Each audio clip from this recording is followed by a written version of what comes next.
बुंदेलखंड की तमाम छोटी बड़ी खबरों के साथ जुड़े रहने के लिए सब्सक्राइब करें हमारे YouTube चैनल को।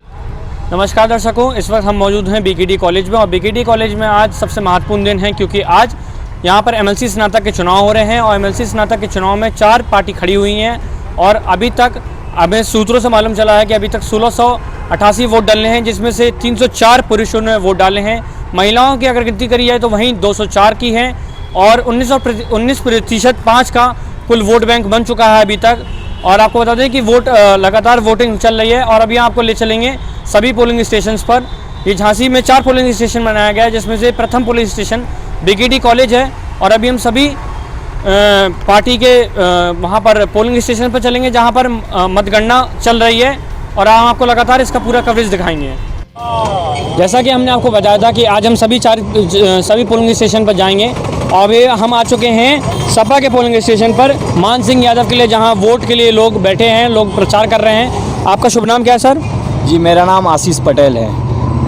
आपको क्या लग रहा है कि आपने आज जो वोटिंग हो रही है वो क्या बिल्कुल सही तरीके से हो रही है?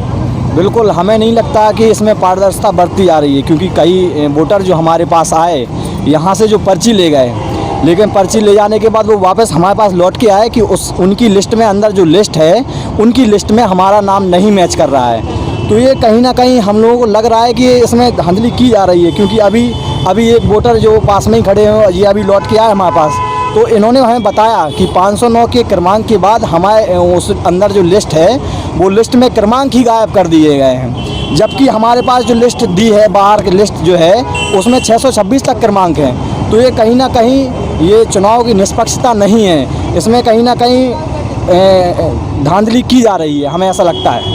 तो जैसा कि हमें पता चला कि यहाँ पर जो बैठे सपा के लिए जो प्रचार कर रहे हैं, जो वोटरों को अंदर भेज रहे हैं, उनका ऐसा कहना है कि 519 के बाद जो 626 तक उनकी पूरी लिस्ट थी, कहीं ना कहीं पूरा अगर देखा जाए तो 120 वोटरों को अंदर वोट नहीं डालने दिया जा रहा है। और कहीं ना कहीं अगर देखा जाए तो ये चुनाव आयोग की भी गलती हो सकती है। और हम बात करेंगे यहाँ पर कुछ खड़े वोटरों से। आपका शुभ नाम क्या है? तो आप अभी अंदर जा चुके हैं कि अभी हो आई वापस? अभी आप जा रही हैं, तो अभी आपका नाम नहीं है? तो जैसा कि आप देख रहे हैं कि इनका नाम नहीं था और ये अब दोबारा हैं, तो कहीं ना कहीं वोटर भी परेशान हो रहा है इस चुनाव में। आपका शुभ नाम क्या है सर? मेरा नाम राजेश पांडे, मैं एडवोकेट हूँ। तो अभी जब आप अपना पर्ची लेके गए अंदर, तो अभी आपको कहाँ रोक दिया गया? वहीं पोलिंग बूथ के बाहर ही रोक दिया गया। उन्होंने कहा कि ये भाग संख्या 206 में आपका नाम नहीं है, केवल 509 तक नंबर है, इसके बाद कोई नंबर नहीं है आपका। मुझे वोट नहीं डालने दिया गया, मुझे मताधिकार से वंचित किया गया इसमें। तो आप क्या चाहते हैं? आप वोट डालना चाहते हैं पर आपको वोट डालने को नहीं मिल रहा है? बिल्कुल नहीं मिल रहा है वोट डालने के लिए, और इसमें कहीं ना कहीं गड़बड़ है, इसको सही किया जाए। तो कहीं ना कहीं अगर देखा जाए तो ये पूरी समस्या जैसे वोटर से भी पता चला और यहाँ पर जो बैठे जो लोग उनका प्रचार कर रहे हैं उनसे भी पता चला है कि कहीं ना कहीं चुनाव एक बराबरी पे नहीं किया जा रहा है। कहीं ना कहीं चुनाव में गड़बड़ी हो रही है और इस गड़बड़ी के कारण अगर हम गड़बड़ी का कारण देखे जाएँ तो कहीं ना कहीं पूरी इसके पीछे टीम लगी है और टीम का जो भी हेड होगा हम उनसे भी बात करने की कोशिश करेंगे। हमारे साथ यहाँ पर कुछ जन मौजूद हैं जो भाजपा की बैठक के लिए लोगों को वोट डलवा रहे हैं और भाजपा को समर्थन दे रहे हैं। आइए बात करते हैं उनसे। आपका शुभ नाम?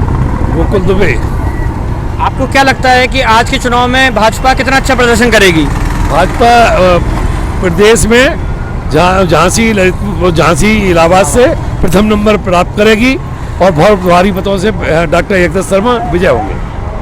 क्या आपको लगता है कि जो यहाँ भाजपा के प्रत्याशी हैं वो कितने वोट से विजयी होंगे बाकी प्रत्याशियों को मिलाकर?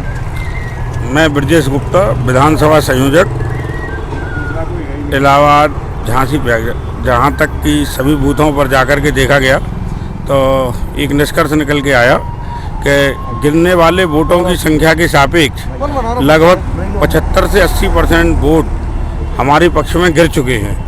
शेष वोट अन्य दलों को जो विभाजित होकर के मिलने वाले हैं।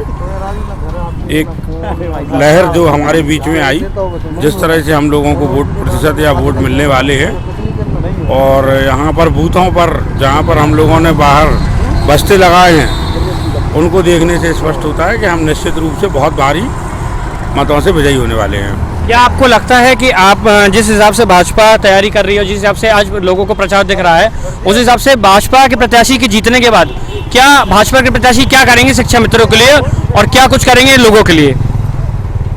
भारतीय जनता पार्टी के प्रत्याशी डॉक्टर यज्ञदत्त शर्मा विगत 24 सालों से विधान परिषद का प्रतिनिधित्व कर रहे हैं और अपने कई प्रस्तावों में बीएड शिक्षा मित्रों के लिए, पुरानी पेंशन के लिए हमेशा प्रस्ताव रखते हैं। विधान परिषद या विधानसभा सबका एक अपना निश्चित लेवल होता है कि वहाँ पर मतों की संख्या के आधार पर प्रस्ताव पास होता है। तो किसी भी विधायक के द्वारा हमारे ये विधायक जी डॉक्टर यज्ञदत्त शर्मा हमेशा ये प्रस्ताव रखते हैं, सफल हो, पास हो ना हो, वो मत संख्या के आधार पर निर्भर करता है। तो आपको क्या लगता है कि जनता का कितना प्यार मिल रहा है भाजपा के प्रत्याशियों को? क्योंकि कहीं ना कहीं देखा गया है कि भाजपा के प्रत्याशी से लोग या भाजपा पार्टी से लोग, जो भी विपक्ष पार्टी का कहना ये है कि भाजपा पार्टी ने ज़्यादा काम केवल जो अगर किया है तो वो ज़्यादा से ज़्यादा किया है आश्वासन लेने का और पर्चा बनने का, काम उन्होंने कुछ ज़्यादा नहीं किया। इस पर आपका क्या कहना है? भारतीय जनता पार्टी पूरे देश में संसद की छात्रों को, चाहे बेरोजगारों को, आप देख रहे होंगे प्रोफेसर की जगह निकली थी, सहायक अध्यापकों की जगह निकली थी या अन्य बेसिक शिक्षा परिषद में भी निकली थी, उनको लेटर दिए गए, बाकायदा थमाए गए नियुक्ति पत्र। तो हर क्षेत्र में भारतीय जनता पार्टी कार्य कर रही है। आपका शुभ नाम क्या है? उदय लोहारी मेरा नाम है।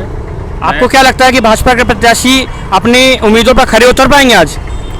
भारतीय जनता पार्टी के अलावा अब इस समय स्नातक चुनाव में और किसी को मत प्रतिशत बहुत कम मिलेंगे।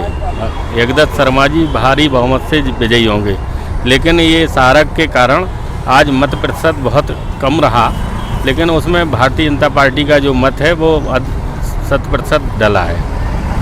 19.5 का जो मत प्रतिशत अभी तक डल चुका है, आपको क्या लगता है कि और अभी तक मतलब ये अच्छा है कि अपने स्तर से ठीक है? ये मतदाताओं की उदासीनता है और कहीं ना कहीं हम लोग इसमें और जागरूक करने की आवश्यकता है। पूरे 10 जिलों में 1,49,000 मतदाता बने हैं। पिछली बार 2 लाख के ऊपर मतदाता थे, तो ये उदासीनता रही और हम निर्वाचन आयोग से ये चाहेंगे कि ये जो सूची है हर बार नई बनाई जाती, नई ना बना करके इसमें पुराने जो हैं पुनरीक्षण करवा करके इसी में ऐड करवाए जाएं, तो शायद मतदाताओं की संख्या और अधिक हो जाती और लोगों को अपना नेता चुनने का और अच्छा अवसर प्रदान होता।